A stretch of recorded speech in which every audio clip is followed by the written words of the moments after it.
세상에 독불 장군은 없다라고 하는 제목의 말씀을 나누도록 하겠습니다. 한번 우리 말씀을 듣기 전에 한번 인사 나누시겠습니다. 앞뒤 좌우로 살피시면서 사랑하고 축복합니다. 인사하시겠습니다. 사랑하고 축복합니다. 잘 오셨습니다. 얼마 전에 차를 타고 가다가 극동방송에서 이제 나오는 캠페인 광고를 하나 들었습니다.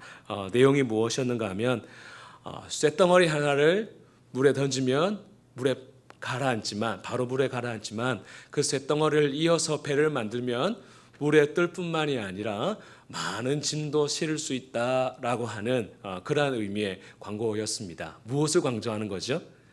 연합하는 거, 하나되는 거. 그래서 쇳덩어리가 이어지면 큰 배가 되듯이 우리가 서로 이어지는 것, 연합하는 것이 그만큼 중요하다라고 하는 의미에서 했던 그러한 광고였습니다. 우리가 지난 빌립보서 1장 초반부에 살펴보았듯이 교회를 하나 되게 하는 것을 연합이다, 그렇게 말합니다. 그래서 우리는 할 수 있는 대로 허영과 다툼을 버리고 예수님처럼 겸손한 마음으로 하나됨을 우리가 지켜 나가야 하는 겁니다. 그런데 이 연합이라고 하는 이 말이 교회 안에서 사역의 형태, 일의 형태로 드러날 때 이 연합과 비슷한 의미로 쓰는 단어가 무엇인가 하면 바로 동력이라고 하는 이 말이라 할 수 있습니다. 그래서 우리는 오늘 이 본문 말씀 안에서 사도 바울이 자신의 삶을 통해 또 자기의 그 지인들을 통해서 동력이란 무엇인가라고 하는 것을 우리가 좀 살펴보려고 합니다. 왜냐하면 교회는 오늘 제목처럼 독불 장군식으로 혼자로 해서 교회가 세워질 수 있는 것이 아니다라고 하는 겁니다. 교회는 연합해서, 다른 말로 동력을 해서 교회는 아름답게 세워질 수 있고 건강하게 세워질 수 있기 때문에 우리가 오늘 사도 바울, 또 디모데, 에바브로디도 이 세 사람을 통해서 우리가 어떻게 서로 힘을 합치는 동력이 필요한가, 그 자세를 말씀을 통해서 좀 살펴보도록 하겠습니다. 오늘 본문에 보니까 첫 번째로 등장하는 사람 인물하면 디모데를 우리가 뽑을 수 있습니다. 디모데의 이름의 뜻이 무엇인가 보니까 하나님을 공경하는 자, 이름이 좋죠, 그렇죠? 하나님을 공경하는 자라고 하는 그러한 이름의 뜻을 가지고 있습니다. 사도 바울이 1차 전도여행할 때 루스드라에서 이제 그가 유대 교인이었지만 그 복음을 듣고 이제 예수님을 영접하게 됩니다. 그리고 2차 전도여행 때부터 이 사도 바울과 함께 복음을 전하는 일에 동참을 하게 되지요. 그때 늘 우리가 서신서를 보게 되어지면 사도 바울이 디모데를 향하여서 이는 나의 형제다, 동력자다, 종이다, 아들이다, 그렇게 여러 가지 호칭을 붙이면서 사도 바울이 이 디모데를 끔찍히 아꼈다라고 하는 것을 우리가 알게 됩니다. 디모데도 마찬가지였습니다. 오늘 22절 후반절에 보니까 사도 바울을 이렇게 생각을 합니다. 자식이 아버지에게 함같이, 그렇게 말하고 있습니다. 그러니까 디모데가 사도 바울을 뭐같이 섬겼다고 하는 거죠? 아버지처럼 그렇게 섬겼다, 그렇게 말하고 있습니다. 그런다면 디모데가 사도 바울이 디모데를 아들과 같이, 또한 디모데가 사도 바울을 아들과 같이 그렇게 동력할 수 있었던 그 이유가 무엇인가? 22절의 후반부에 이렇게 말하죠. 나와 함께 무엇을 위하여 수고한다 말하고 있습니까? 복음을 위하여. 복음, 다른 말로 예수 그리스도를 위하여서. 그가 하나의 목적이 분명했다라고 하는 거죠. 사도 바울도 무엇을 위하여서 일을 했습니까? 복음을 위하여, 예수님을 위하여서 일했고, 이 디모데 역시도 무엇을 위하여 했죠?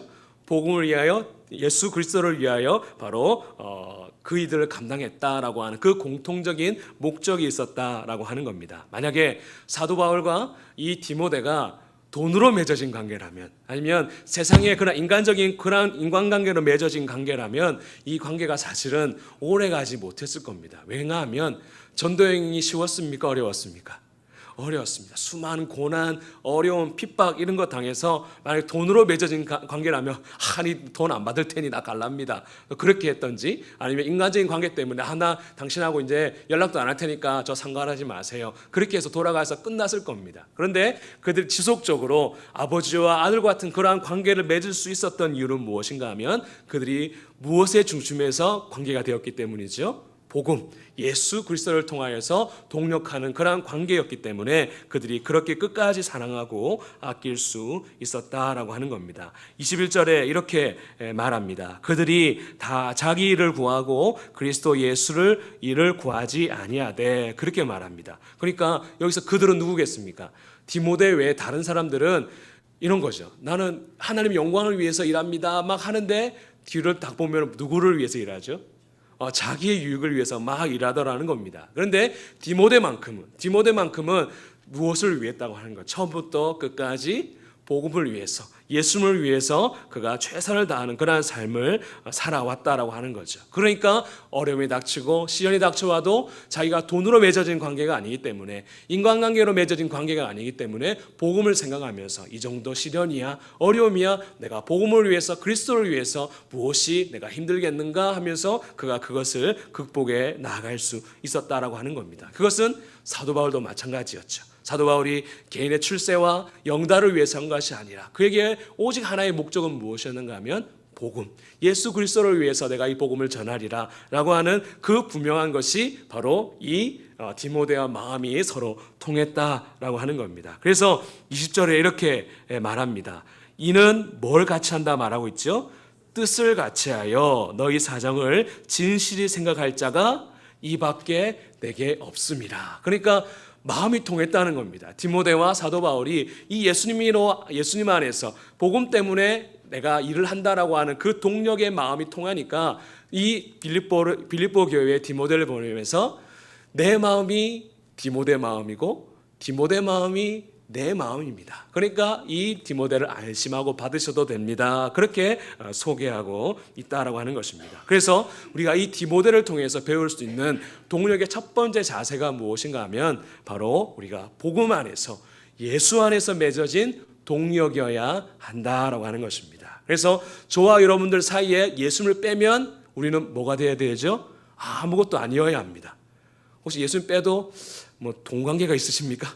그래서 세상적 인간관계가 있으십니까? 그것은 오래가지 못한다라고 하는 겁니다. 우리가 그런 것 없어도 우리 안에 예수님 때문에 우리가 맺어진 동력 관계라면 그 관계 안에서 주님께서 선하고 아름답게 우리를 통해서 하나님 나라를 일구어 가신다라고 하는 것, 이것을 우리가 기억해야 한다라고 하는 거죠. 또 한 무엇인가 하면 우리가 이러한 관계를 생각할 때 늘 사람과의 관계에 있을 때 좋을 때만 있는 게 아니잖아요. 그렇죠? 외적으로, 내부적으로 또 여러 가지 어려움이 있을 때, 관계가 어려워질 때 늘 점검해야 될 것이 무엇인가 하면 내 초점이 예수님에게서 빗나가진 않았는가. 그래서 내 복음이, 내 초점이 복음을 위해서 예수님을 바라보고 있는가라고 하는 것을 늘 우리가 생각할 그런 필요가 있는 것입니다. 그래서 우리 늘 마음속 가운데 예수님이라면 어떻게 하셨을까? 혹여나 내가 말하고 행동하는 것이, 또 그 사람에게 내가 말하고 행동하는 것이 복음에 유익하지 못하거나 예수님께 덕이 되지 못한다라면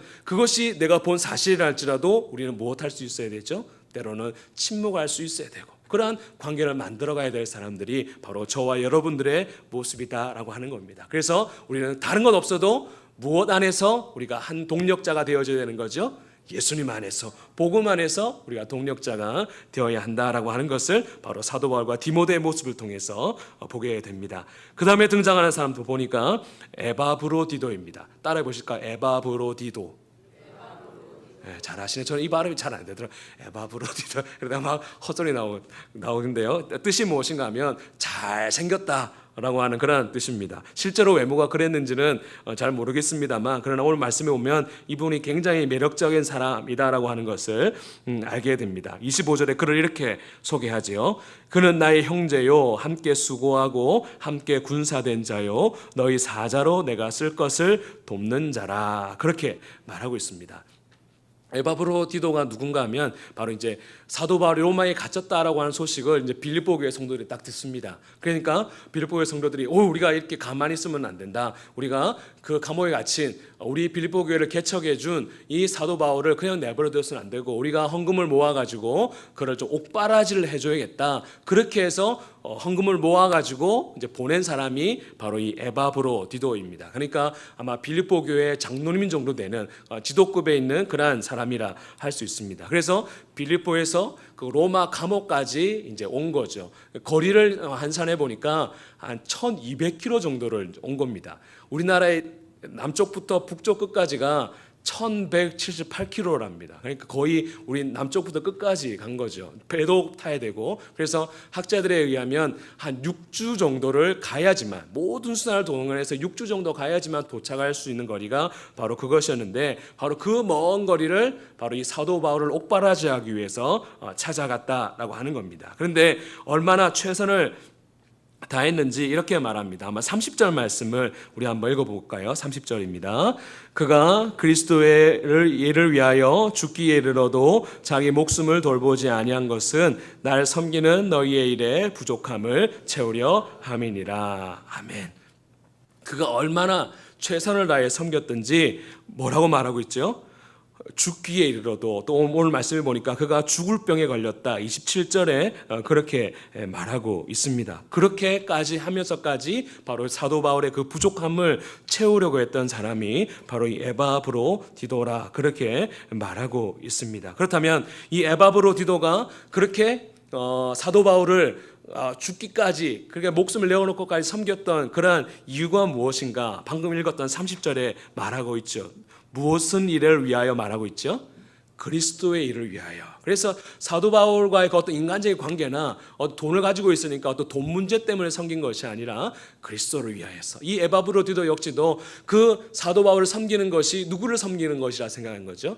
그리스도를 섬기는 것이다 라고 하는 그러한 마음으로 그가 최선을 다해 섬겼다라고 하는 것을 말하고 있습니다. 그런데 앞서 말했던 것처럼 얼마나 최선을 다해 섬겼던지 그가 아마 풍토병에 걸렸던지 죽을 병에 그가 걸리게 됩니다. 여러분, 타지에서 몸 아프면 누구 생각나죠?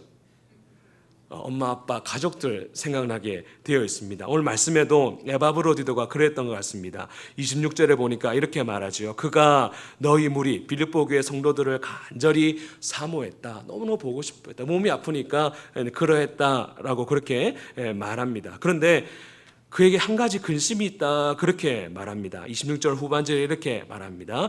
자기가 병든 것을 너희가 들은 줄을 알고 심히 근심한지라 그렇게 말합니다. 우리는 몸 아프면 무슨 근심할까요? 아이고, 나 이러다 죽는 거 아닌가, 이러다 죽는 거 아닌가. 내 몸 근심하다가 지나갑니다. 그런데 지금 에바브로디는 무슨 근심하는가 보면 자기 아픈 것을 누가 알고 있죠? 빌립보 교회 성도들이 안 것 때문에 못하고 있는 겁니까? 근심하고 있는 겁니다.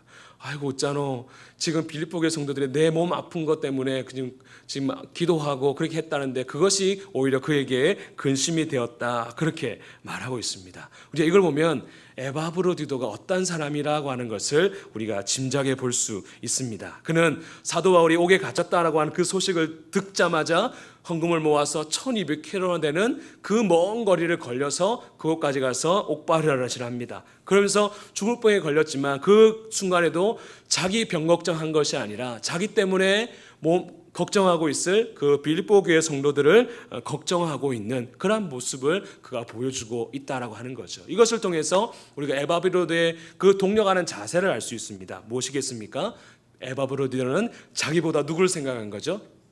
그렇죠. 상대방을 먼저 생각한 겁니다. 자기 몸 아픈 것도 있지만, 자기가 지금 힘들고 어려운 건 있지만, 그러나 사도 바울을 먼저 생각하고 빌립보 교회 성도를 생각하면서 내가 어떻게 하면 저들의 걱정을 덜어줄까, 그렇게 생각했던 사람이 바로 이 에바브로디도다라고 하는 것을 우리가 알게 되는 거죠. 여러분, 우리가 교회 안에서 왜 다투고 때로는 시험에 들 때가 있겠습니까? 바로 상대방 입장보다는 내 생각, 내 주장, 내 경험이 옳다 그렇게 생각하기 때문에 우리가 그러한 어려움들과 다툼이 생겨날 때가 있는 것이죠. 그런데 우리의 신앙에서 가장 중요한 것이 무엇인가 하면, 물론 내가 복 받는 것 좋고 내 가정이 복을 받는 것 좋고 또한 우리 교회가 복을 받는 것 좋지만, 그것 이전에 우리가 더 먼저 생각해야 될 것이 무엇인가 하면 바로 예수님과 또한 이웃을 생각하는 그 타인 중심적인 그러한 마음이 우리 가운데 있을 때 하나님은 그곳 가운데에 은혜를 베풀어 주신다라고 하는 것입니다. 그래서 에바브로디도는 어떻게 하면 상대방의 부족함을 채워줄까? 어떻게 하면 상대방의 근심을 덜어줄까? 그렇게 생각하는 그러한 사람이었음을 말하고 있습니다. 사도행전 5장에 보면 우리가 잘 알듯이 아나니아와 삽비라 부부가 즉사하게 되는 그러한 사건이 기록되어 있습니다. 헌금 작게 들어서 그렇죠? 아닙니다. 왜 그렇습니까? 그때 초대교회가 부흥을 하면서 많은 사람들이 자기의 재산을 팔아서 가난한 이웃들을 나눠주는 타인 중심적인 그런 삶을 살고 있었습니다. 그때 이 아나니아 삽비라 부부가 조금이지만 그래도 우리를 위해서 남겨야지 그렇게 해서 감춰둔 것이죠. 근데 그것을 하나님은 괘씸하게 본 것입니다. 왜요? 교회가 지금 아름답게 성장할 때 자기 중심적인 사람이 나타나면 결국에 그 교회가 성장할 수 없고 건강해질 수 없기 때문에 하나님께서 그것을 본보기로서 막으신 거죠. 무슨 말이겠습니까? 우리의 신앙이 우리의 복도 받는 것 중요하지만 그 이전에 우리가 누군가의 상대방 입장에서 그 유익을 생각할 줄 아는 사람. 그래서 사랑은 자기의 유익을 구하지 않고 무슨 말이겠습니까? 다른 사람의 유익, 주 예수 그리스도의 그 유익을 먼저 생각하는 사람이 온당한 그리스도인이다라고 하는 것을 우리가 알게 되는 거죠. 그런데 오늘 본문 말씀에 보면 에바브로디도만 그런 생각을 한 것이 아닙니다. 사도 바울 역시도 에바브로디도의 입장에서 이제 이야기를 하고 있습니다. 이렇게 생각하죠. 에바브로디도 몸이 아프니까 얼마나 가족이 보고 싶을까? 보내줘야겠다. 그런 생각을 또 했습니다. 또 빌립보 교회 성도들이 그들의 입장에서도 생각하면서 그를 빨리 보내주면 그들이 얼마나 그를 만나서 기뻐할까라고 하는, 그래서 사도 바울 역시도 에바브로디의 입장에서 또한 빌립보 교회 성도들의 입장에서 생각하는 그런 모습이 있었다라고 하는 것입니다. 그런데 역사적인 것이 무엇인가 하면 27절에 이렇게 말합니다. 그가 병들어 죽게 되었으나 하나님이 그를 뭐 하셨다 말하고 있죠? 긍휼히 여기셨고, 여기서 긍휼히 여기셨다라고 하는 말이 뭐겠습니까? 병에서 나음을 입었다라고 하는 겁니다. 고침을 입었다라고 하는 거죠. 여기서 참 중요한 원리가 있습니다. 제가 여러분들을 먼저 생각하고 여러분들이 저를 먼저 생각해 주면 그러한 선순환이 이루어지면 누가 제일 좋아하실까요? 하나님 제일 좋아하십니다. 이번 추석 때 자식들 올 겁니다. 자식이 이제 막 좋은 대학도 가고 막 손주가 좋은 대학도 가고 막 출세도 막 했습니다. 근데 와서 막 티격태격 싸웁니다. 기분 좋으십니까? 출세했는데 안 좋죠, 그렇죠? 출세는 못했습니다. 만년 과장입니다. 그런데 자식들이 모였는데 우애 있게 지냅니다. 그럼 부모의 마음이 어떨까요? 좋습니다. 하나님의 마음도 그렇다라고 하는 거죠. 이거 내 거다, 이거 내 거다. 막 그렇게 자기 유익을 취하면서 서로 싸우는 것보다는 서로 먼저 상대방을 생각하면서 상대방의 유익을 위해서 긍휼을 베풀기 시작하면 하나님께서 그 공동체, 교회일 수도 있고 가정일 수도 있고 바로 그곳에 바로 하나님께서 은혜를 베풀어 주신다라고 하는 거죠. 바로 이것입니다. 바로 에바브로디도가 사도 바울을 그렇게 먼저 생각했고 또한 사도 바울도 에바브로디도를 그렇게 먼저 생각하는 그러한 긍휼함의 선순환이 일어나니까 하나님께서 그들 가운데 긍휼을 베푸셔서 병이 낫도록 은혜를 베풀어 주셨다라고 하는 것입니다. 그런 의미에서 저를 한번 따라해 보시겠습니다. 내가 먼저 하는 겁니다. 오늘 말씀을 듣고 먼저 깨달았으면 누가 하는 거죠? 네가 해라, 내가 할게. 아니라 네가 먼저 하면 내가 할게 아니라 내가 먼저 말씀 깨달은 내가 은혜 받은 내가 먼저 은혜를 베풀고 먼저 긍휼을 베풀면 하나님께서 그곳에 은혜를 베풀어 주신다라고 하는 거 여러분 기억하실 수 있기를 바랍니다. 그래서 이번 추석 때 여러분 가족들 만나셨을 때 네가 나한테 잘해주면 내가 준다 그렇게 하지 마시고 먼저 어떻게 해야 합니까? 내가 먼저 손을 내밀고 또 유익을 끼치고 또한 때로는 용돈도 줄 수도 있고 바로 이것이 바로 우리가 아름다운 공동체를 만들어가는 그런 동력의 관계라 할 수 있는 거죠. 바로 이러한 에바브로디를 통해서는 바로 그것을 볼 수 있는 것입니다. 마지막 등장하는 인물 사도 바울입니다. 사도 바울은 통해서 배울 수 있는 동력의 자세가 뭘까? 한번 우리 빌립보서 2장 29절 30절 말씀 우리 쉬운 성경 버전에 나타나 있는 이 부분을 가지고 한번 읽어보시겠습니다. 우리 화면에 있는 걸로 한번 읽어보실까요? 시작.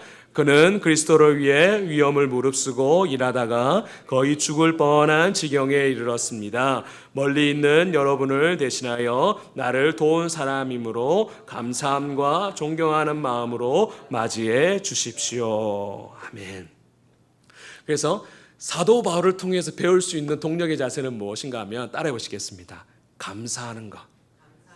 오늘 오전에도 목사님께서 말씀하셨지만 범사에 감사할 때 그 감사의 제목 가운데에 우리 동력자들에 대해서도 어떻게 생각해야 되는 거죠? 감사하는 마음을 우리가 가져야 하는 것입니다. 오늘 본문에서도 22절에도 말씀에서도 감사라고 하는 말이 나타나 있지 않지만 사실 이 말씀 안에 느껴지는 이 사도 바울의 디모데를 향한 그 마음이 무엇이겠습니까? 디모데 참 고맙다, 참 감사한다.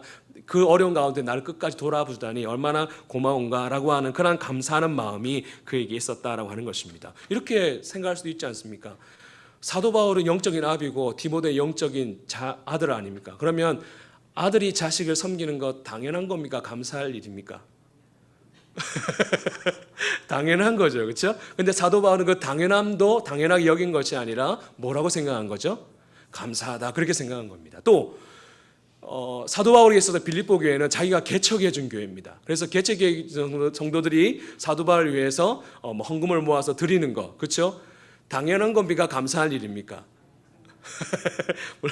당연할 수도 있지만 사도 바울은 그것을 당연한 것으로 여기지 않고 감사하는 것으로 받아들였다라고 하는 거죠. 만약에 사도 바울이 그 당연한 것 아니냐, 자식이 영적인 아비한테 하는 것 당연한 거고 교회가 목회자한테 한 것 당연한 것 아니라 당연한 식으로 여겼다라면 동력이 오래 갔을까요? 못 갔을까요? 못 갔죠. 왜요? 그곳에 사단이 틈을 타기 때문입니다. 그런데 감사할 때 사단이 틈타지 못하고 바로 그것이 오히려 더욱더 건강한 모습으로 나아갈 수 있게 되는 것입니다. 그래서 우리는 이렇게 생각해야 합니다. 도움을 주는 사람 입장에서는 내가 도움을 주는 것은 당연한 것입니다. 그렇죠? 근데 도움을 받는 사람의 입장에서는 그 어떤 도움도 나에게 주는 것은 무엇으로 받아야죠? 감사하는 걸로 받는, 바로 그러한 자세가 있을 때 바로 동력이 아름답게 이루어질 수 있게 되는 겁니다. 그런데 이렇게 할 수 있었던 중요한 원리, 그러한 단어가 무엇인가 하면 27절에 보니까 중요한 단어가 있지요. 긍휼이라고 하는 단어. 사도 바울이 왜 감사로 느꼈는가 하면 긍휼로 여겼기 때문이다라고 하는 겁니다. 이것은 사람이 보는 긍휼이 아닙니다. 하나님이 보시는 긍휼로 여겼다라고 하는 겁니다. 긍휼이 뭡니까? 불쌍히 여기는 마음이죠. 여러분, 사람끼리는 저 사람 전혀 안 불쌍해, 그런 사람도 있죠, 그렇죠? 막 출세하고 이런 사람 보면 전혀 안 불쌍해 보입니다. 그런데 하나님의 눈에서는 우리 모든 사람은 어떤 사람입니까? 다 긍휼의 대상입니다. 하나님의 은혜가 필요한 그러한 긍휼의 대상인 것처럼 마찬가지로 우리가 그러한 태도로 서로를 볼 수 있어야 된다라고 하는 겁니다. 내가 하나님의 은혜가 필요한 긍휼한 존재라는 것을 아는 사람은 그 어떤 사람의 조그만 도움이라 할지라도 어떻게 여겨질까요? 감사하게 여겨집니다. 그런데 내가 긍휼한 존재라고 하는 것이 느껴지지 않는 사람은 아무리 큰 도움을 줘도 그 도움에 대해서 감사할까요, 안 할까요? 감사하지 않는다라고 하는 겁니다. 그래서 우리는 늘 서로 긍휼히 여기는 그러한 자세, 사람의 긍휼의 눈이 아니라 하나님의 그 눈을 가지고 서로를 불쌍히 여길 줄 아는 집사님도 장로님도 목사님도 하나님의 은혜가 필요한 사람입니다라고 하는 그러한 눈으로 바라볼 때 우리가 서로의 도움에 대해서 감사할 수 있는 그러한 자들이 될 수 있다라고 하는 것입니다. 그래서 목회자는 성도를, 또한 성도는 목회자를, 또한 성도는 성도끼리 서로 긍휼히 여기는 마음으로 그렇게 여길 때 우리가 서로 감사하는 마음이 생길 수 있다라고 하는 거죠. 우리 목사님 향해서는 목사님 우리 이 양떼 이끌어 가실 때 얼마나 고생하실까, 그런 마음으로 감사하는 마음을 가지고, 저와 같은 목회자들은 성도들은 이렇게 주중에도 나와서 교회를 위해서 기도하고 애쓰는 걸 볼 때마다 참 감사하다, 고맙다, 그렇게 생각할 줄 알고 성도들끼리로 우리가 같이 이 자리를 지키고 있는 것이 얼마나 소중한 일인가, 얼마나 감사한가, 그렇게 귀하게 여길 때 하나님께서 이러한 교회, 우리 원로교회를 통하여서 아름다운 공동체가 될 수 있도록 역사해 주신다라고 하는 것입니다. 한번 우리 옆에 있는 분들한테 한번 이렇게 인사하시겠습니다. 옆에 계셔 주셔서 감사합니다. 그렇게 한번 인사하시겠습니다. 예, 옆에 계셔 주셔서 너무너무 감사합니다. 예, 그래서 우리가 이러한 마음, 우리가 하나의 가족이라고 하는 마음, 우리가 서로가 서로의 그 존재에 대해서, 그 자리 잡음에 대해서 우리가 서로 감사할 줄 알면 하나님께서 우리 공동체 가운데에 우리가 생각하지 않는 그러한 놀라운 은혜를 우리 가운데 베풀어 주실 줄로 믿습니다. 말씀을 맺겠습니다. 세상에 뭐는 없죠? 독불장군은 없습니다. 우리는 누군가 도움을 주고 도움을 받도록 하나님께서 우리를 그렇게 만들어 놓으셨습니다. 특별히 교회는 그런 것입니다. 교회는 나 한 사람 잘 나가지고 될 수 있는 것이 아니라 교회는 서로 도움을 주고 도움을 받아야 할 것이 바로 교회라고 하는 것입니다. 그런 면에서 오늘 이 사도 바울, 디모데, 에바브로디도를 통해서 바로 이 아름다운 동력하는 것이 무엇인지를 살펴보았습니다. 정리해 보겠습니다. 우리가 누구 안에서 동력해야 합니까? 예수 안에서, 복음 안에서. 우리는 돈으로 맺어진, 인간관계로 맺어진 그러한 사람이 아니라 우리는 예수 빼면 시체다 이렇게 생각할 만큼 우리가 예수 안에서 맺어진 그러한 관계여야 될 줄로 믿습니다. 두 번째는 내 입장보다는 먼저 누구의 입장을 생각하는 거죠? 상대방의 입장을 먼저 생각하는 겁니다. 물론 그렇게 할 때 처음에는 좀 손해되는 것 같을 수도 있습니다. 그러나 하나님 공평하시고 살아계십니다. 하나님 먼저 손 내미는 자에게 더 많은 것으로 안겨줄 줄로 믿습니다. 바로 그러한 마음으로 우리가 먼저 섬기는 거죠. 마지막 세 번째, 우리 옆에 계신 동력자들에 대해서 어떻게 생각해야 합니까? 감사하는 마음. 도움을 줄 때는 당연하게, 도움을 받을 때는 감사하게 생각하는 것이 바로 우리의 동력의 아름다운 모습으로 이루어갈 수 있는 그런 모습인 줄로 믿습니다. 그래서 저와 여러분들을 이 하나님 나라의 동력자로 부르셨는데 저와 여러분들이 이 관계를 잘 유지하면서 주님의 나라를 위해서 또한 충성되이 나아가실 수 있는 저와 여러분들이 다 될 수 있기를 주님의 이름으로 축복합니다. 아멘. 한번 우리 옆에 계신 분들 혹시나 손을 잡을 수 있는 관계이시라면 한번 손을 잡고 한번 통성으로 한번 기도했으면 좋겠습니다. 하나님, 우리를 이렇게 한 가족 삼아 주셔서 감사합니다. 또 같이 옆에 동력할 수 있게 해주셔서 감사합니다. 이 동력의 관계를 우리가 잘 누리면서 하나님 나라 위하여서 또 달려갈 수 있는 저희들 될 수 있게 해달라고, 또한 이러한 관계 가운데에서 우리 원래교회 가운데에 하나님의 큰 은혜가 임할 수 있게 해달라고 한번 이 시간 한번 통성으로 다 함께 기도하시겠습니다.